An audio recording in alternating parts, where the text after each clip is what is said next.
Welcome. Grab a cup of coffee, have a seat, and let's rank all 6 Mission Impossible movies worst to best. I love coffee.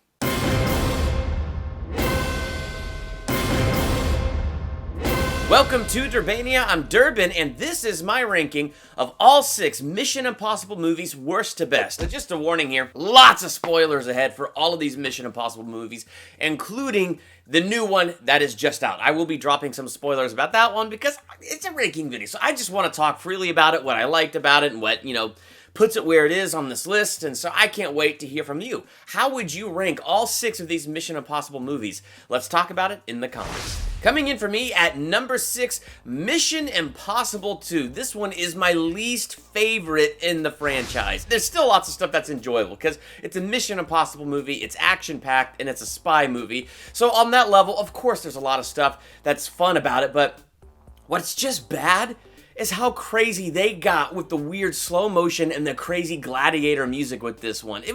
So first, what I didn't like was Naya. And it's not that I dislike the character Naya. What I disliked is you have Ethan Hunt and Naya, who have never met each other at all. So part of his mission is to get her and recruit her to be on his team and all that stuff. And as he goes to find her, through all these weird, crazy, slow motion scenes, their eyes meet. They're at that weird dance thing. In slow motion, everybody's dancing. Camera pans around, Naya's eyes meet Ethan. Then they're on the freeway, not the freeway, but the road, and their cars collide. And as they're about to tumble over a cliff and meet certain death, Naya's eyes meet Ethan Hunt's eyes, and his eyes meet hers. Slow motion as their cars slowly spin to certain death, and then suddenly don't spin to certain death. So what they did, though, and worse than just the slow-mo, because the slow-mo is actually kind of funny. It was kind of their way to try to show us there's a connection here and that they're connecting, and I kind of get that. I really do.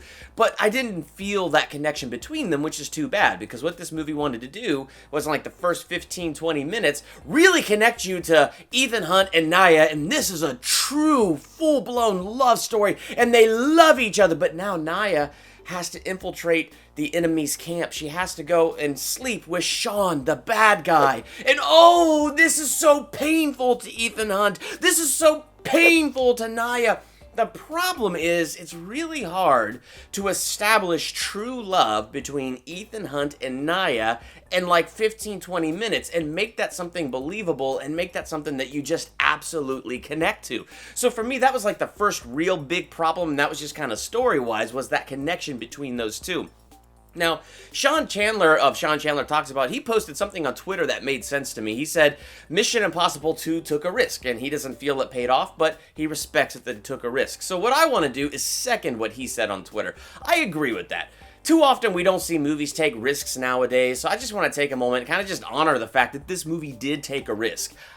I agree that I don't think it paid off. It didn't really pay off for me, especially, like, I hadn't seen that movie since I was like a teenager, and watching it back just a few weeks ago as an adult, I don't know, I just didn't really get into it. The weird gladiator, over-dramatic music with the over-stylized slow motion, it did not fit the Mission Impossible franchise for me, and it's what makes this one a misfit in the Mission Impossible franchise for me, especially weird, crazy scenes where Ethan Hunt and Sean are charging each other on motorcycles. They leap off, hit each other in the air, and then fall down a huge cliff and land on a rock on a beach. It's like one of those rocks that's kind of under the sand so you can kind of see it and not see it. But my gosh, they should have been dead. But it's Mission Impossible, so we ignore stuff like that because it's impossible, yet they survive. I'm just saying, coupled with everything else, scenes like that kind of made it a bit more on the ridiculous side for me. Number 5. Mission Impossible. So the first one lands here at my number 5. And I don't have too much negative to say about this one.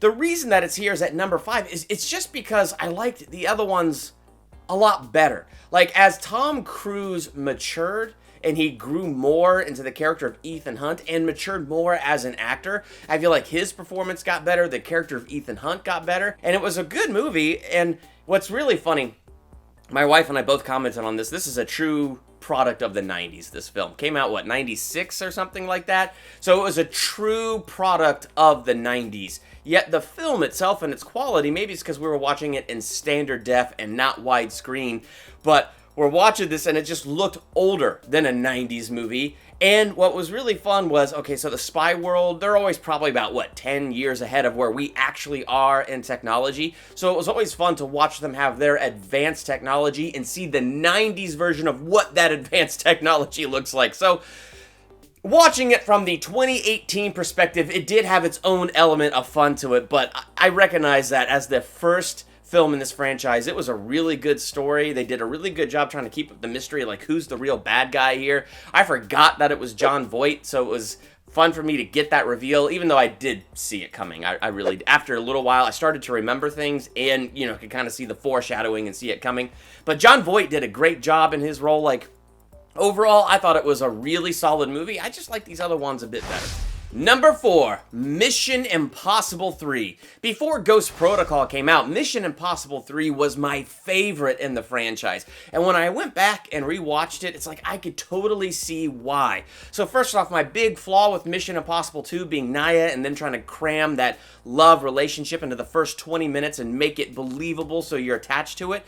They did a better job with that right here on Mission Impossible 3, opening with Ethan Hunt's engagement party to Julia. So they've established these guys have already been in a relationship. Ethan Hunt has stepped out of the field. He's recruiting people and training people to go into the field. And so the way they established their love relationship and established that these two have a history, and they had a really good chemistry together, Ethan and Julia. So they did a really good job with that. So where Mission Impossible 2 failed to get me hooked into that relationship and feel like that relationship is going to make this even more intense, Mission Impossible 3 succeeded with that. And I like the actress who played Julia. I thought she did a great job in that role. My favorite thing, though, about Mission Impossible 3 was Philip Seymour Hoffman. I thought he was a fantastic villain. And it was just awesome when Ethan Hunt catches him and they want the rabbit's foot. And so they're on the plane, they're threatening to torture him and all this stuff. And all Philip Seymour Hoffman does, playing this guy Owen, just looks up at Ethan Hunt and goes, "What is your name? Do you have a girlfriend? I'm going to find her." I'm going to find her. Whoever she is, I'm going to find her and I'm going to hurt her. I'm going to ask you one more time.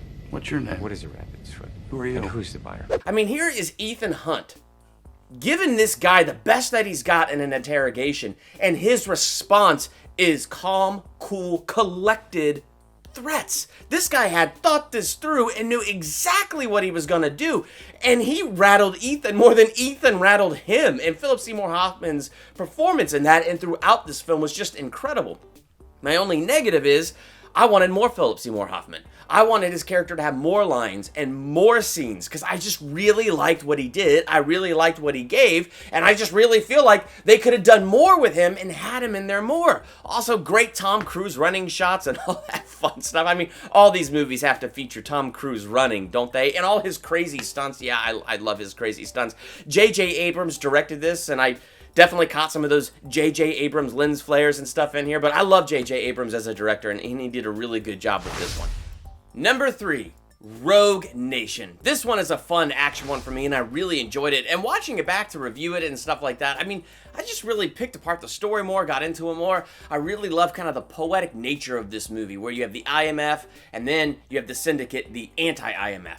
You have Ethan Hunt, and then you have Solomon Lane, the anti-Ethan Hunt. And so it was really cool, and also really interesting that, you know, yeah, okay, we're doing the plot line again where, you know, he's disavowed, he's whatever, forsaken by his country. So we already did that with Ghost Protocol, so we're doing that again with this one, only this time, instead of everybody just being disavowed, it all just got absorbed into the CIA, so now there's no more IMF. But same principle, he's disavowed yet again. But this time he's disavowed at probably the worst possible time that he could ever be disavowed, because now he's going up against the anti-IMF and his anti-self, because Solomon Lane is like Ethan Hunt, just the bad guy version, and they are a match for each other.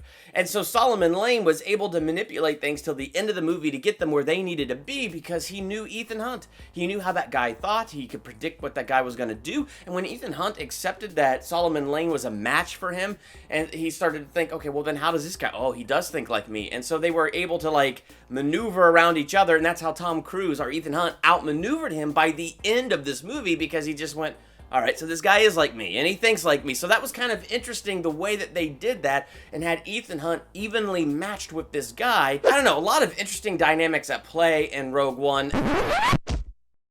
and the action and the stunts were good and crazy, like Tom Cruise hanging outside that plane, and then to see that he actually did that he was actually in a harness strapped to the outside of this plane while it took off, and then they had to like do several takes of that, I probably would have thrown up, which would have been really bad being in a plane like that going at that speed. Can you just imagine? And I probably would have thrown up each time we did it. I mean, my wife is insane. She wants to jump out of a plane one day and entrust her life to a cloth coming out of a backpack. And I'm like, no! So, like, yeah, that freaks me out. So, good for you, Tom Cruise. Number 2 is Ghost Protocol. And I put this so high because, for me, of all the Mission Impossibles, I think this one is just the most fun. Like, just watching this movie was pure fun. Lots of great, solid action. Again, one of those Tom Cruise things where he does this stunt and I would have thrown up. Like, he actually scaled that building and I was like, nuh-uh, you didn't scale that building and do, oh gosh, you didn't. You didn't! I mean, that is so high! But then it makes sense, because that's what Tom Cruise does. I guess I just, in my mind, went, yeah, it's probably a green screen, but man, that looks really good. But no, that makes perfect sense with Tom Cruise doing his own stunts and stuff. But this movie was just pure fun for me. I mean, Jeremy Renner coming in as Brandt, I just feel like he brought so much good stuff to the role. He brought so much good stuff to this film. It's just really cool to see Jeremy Renner in there. Fun for me to watch him try to understand Ethan's process. And that whole thing where Brandt thought he was responsible for Julia's death and how Ethan lets him go from that at the very end. You can see the weight go off his shoulders. So they had a lot of good growth with the character of Brandt. Great character arc. And fun watching Brandt join this team. And Benji. This was awesome to see Benji in the field for the first time. We met him in Mission Impossible 3, but this is the one where he shines because we get to throw Simon Pegg out in the field as Benji, and he just shined out there, man. It's part of why this was the funnest movie, watching Simon Pegg shine and the rest of the cast and just how they all work together. Truly, I love the action in this one, the adventure in it, the fun in it. It's an action spy movie, just pure and simple fun. So Ghost Protocol probably is my favorite for being one of the most fun. Number 1, Mission Impossible Fallout. This one is in my number 1 because I was blown away by how much I enjoyed this movie and got into it. My wife and I looked it up online and found that it was 2.5 hours long. And so going into this movie, knowing it was 2.5 hours, we were in a little bit of trepidation because it's like, I mean, these are fun movies and all, but 2.5 hours? And honestly, for me, that flew by like that. It didn't even feel like it was 2.5 hours. So to go in with that trepidation and then have this be that fun was incredible. Also, what was great was to see Henry Cavill's performance in this. To see him be the bad guy. Some of the times I was thinking of Smallville when Clark Kent was on Red Kryptonite and, you know, watching him be like this bad guy and stuff like that. I was like, hey, look, I'm seeing this Man of Steel if he's on Red Kryptonite like in Smallville. So it was kind of cool to get that edge to Henry Cavill and see him be the villain. And he was a really fun villain. I mean, in the beginning of this film, the way it just seemed like he knows best and he's not going to listen to what Ethan Hunt has to say. And they jump out of that plane and he got hit by lightning. I was like, yes! You deserve that, you jerk face. And then they land, and Ethan's land is very, very rough. He saved Henry Cavill's life. And as Henry lands on the roof, he finally wakes up from being unconscious, you know, wraps up his parachute. And he's like, oh, did you lose your air tank? Because, you know, Ethan saved Henry Cavill's life by giving him his air tank. So it's like, such a jerk. And then he went from that to, oh, I kind of like this character. I kind of understand this character. And then Laura leans over, he's the bad guy. And I went, oh crap, you're right. And then he was the bad guy. So that was a little bit predictable. And it got a little obvious, very foreshadowy that he was the bad guy. But still really cool. Very cool to see more Solomon Lane and see him lead the syndicate this way where they're now more desperate. Really cool to throw Ethan Hunt in these moral positions, you know, where, oh my gosh, okay, so he loses the nukes, he loses the cores, or he loses Luther. So he saves Luther and he lost the cores. So he did take some heat for that, and that's why Henry Cavill had to follow them around everywhere.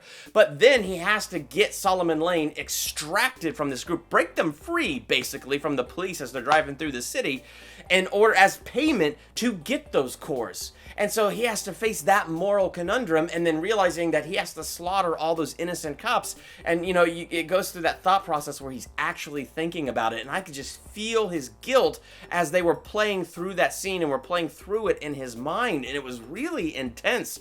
And then the scene where that cop, like that French police officer, like she catches them by accident. She catches them, see Solomon Lane with the hood on his head. She tries to call it in. He's like, please don't. Please just walk away, please. And then those thugs show up and they shoot her. And then he just takes them all out, even though he's supposed to be undercover with them. And then he puts pressure on her wound and he hands her the walkie so she can call for help. And it's like those moments where you get to see him struggle with the greater good or save each individual life. And they really did a good job dealing with the each individual life is important, so is the millions. And putting Ethan Hunt in those positions was so interesting to me, and watching him make those choices was just, I don't know, it gained my respect for the character. And I already respected and enjoyed this character and liked this character, but I gained even more respect watching him go through it like that. So that was really awesome to see. So that's it. That is my ranking of all 6 Mission Impossible movies. How would you rank all 6 of these movies? Be sure to rank them in the comments. And while you're there, hit that subscribe button to become a Durbanian. And then that little bell, once you hit the subscribe button that appears, click it. Because the moment you click it, you'll be notified for my next ranking video, or my next movie review, or my next theological analysis. So hit the subscribe button, hit that ranking, hit that ranking video. Oh gosh. Oh, Durbin. Subscribe button, hit the bell. Then you're notified. All right. You know what I'm going to do? I'm going to drink more coffee. Yeah. I can already think clearer. All right. Well, I'm Durbin. Thanks for checking out Durbania.